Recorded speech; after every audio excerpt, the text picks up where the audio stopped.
এইটুক সমান যদি 1 হয় তাহলে আমাদের কাছে x এর মানটা জানতে চাইছে। কাজ শুরু করি। আমরা এই নিচের হরের সাথে উপরের গুলি কি করতে পারি, আলাদা আলাদাভাবে লিখতে পারি। তো লিখি 18 two the power x 9 to the power x, কোন চিহ্ন আছে, মাইনাস এইখানটাতে। এখন এটার সাথে এটারে 9 to the power x by 9 to the power x is equal to 1। এটা সেম, কাইটা দিলাম, কত রইল 1।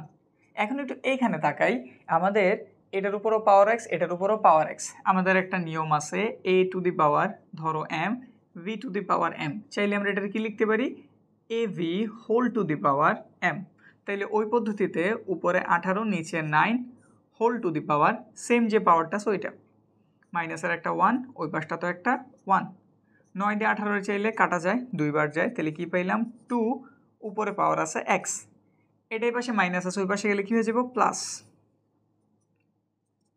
তাইলে 2 টু দি পাওয়ার x, 1 আর 1 যোগ করলাম 2 হইল।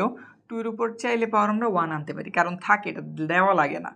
তো এই দুজন সেম সেম হয়ে গেছে। আমরা আবার আরও একটা পদ্ধতি জানি, a two the power m, a two the power x, এরকম যদি হয়, নিচের দুটো যদি সেম সেম হয়, তাইলে পাওয়ার পাওয়ার কেমন হয়ে যায়, সমান।